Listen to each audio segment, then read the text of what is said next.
কিন্তু আমার এই জায়গাটা প্রশ্ন, ধরো এই যে আমি 25টা বা 20টা ইন্টারন্যাশনাল ম্যাচ খেলছি, আমার কি স্ট্যান্ডার্ড উন্নতি হচ্ছে? তুমি একজন প্রাক্তন ফুটবলারও, তাতে কি মনে হয় যে আজ থেকে 1.5 দশক আগে 2 দশক আগে যেই football Bharat use to play, আমি ধরো কথার কথা দিচ্ছি মারডেকা 80s বা 90s, যেই সময় ভারত যেই লেভেলের ফুটবল খেলেছে, ভারত কি এখন সেই লেভেলের ফুটবল খেলতে পারছে?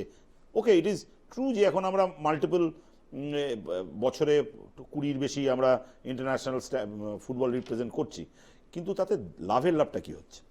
না না, ইট ইজ ট্রু নাকি আমরা 20-র বেশি, আমরা 25টা ম্যাচ খেলেছি এই বছরে, কোনো 24 বা 26 নয়, 25টা পাক্কা ম্যাচ খেলেছি, কোনো আমি আনুমানিক সংখ্যা বলছি না। এটা ভারতের ফুটবলের ইতিহাসে প্রথমবার হয়েছে। আপনি শুরু করেছেন ট্রি নেশন কাপ থেকে, মণিপুরে আপনি খেলেছেন। আপনি যখন ভারতের এখানে ফুটবল নিয়ে কথা বলতে আসেন, আপনি বলেন যে নর্থ ইস্ট ফুটবলের গড়, কিন্তু কোনোদিন নর্থ ইস্ট মানে গৌহাটির উপরে আপনি কোথাও খেলা নিয়ে যাননি। আমরা প্রথমবার ইম্ফলে জাতীয় দলের খেলা নিয়ে গেছি। কেন মণিপুরে নিয়ে গেছি? ভারতের জাতীয় দলের যে মোর কন্ট্রিবিউশন আছে, ন্যাশনাল 24% ন্যাশনাল প্লেয়ার ভারতের জাতীয় দলে খেলে মণিপুরি। আমরা প্রথমবার মণিপুরে গুয়াহাটির উপরে খেলা নিয়ে গেছি, সেখানে ট্রি নেশন কাপ খেলেছি, তারপর ইন্টারকন্টিনেন্টাল খেলেছি, তারপর কিংস কাপ থাইল্যান্ডে খেলেছি, তারপর এশিয়ান গেমস প্রথমবার ভারত গত 9 বছরে প্রথমবার এশিয়ান গেমস খেলেছে, এশিয়া কাপ খেললাম কাতারে, আমরা প্রি ওয়ার্ল্ড কাপ খেললাম।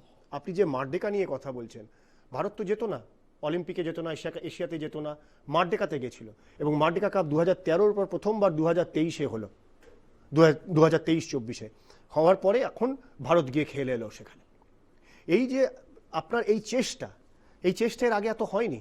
এর লাভ একটা, আজকে আপনি যখন চেষ্টা করছেন, আজকে যখন আপনি একটা বীজ লাগাবেন, এই বীজটাকে চারা এবং চারা থেকে মূল গাছে পরিণত হতে একটা সময় লাগবে, ওভারনাইট আপনি পাবেন না।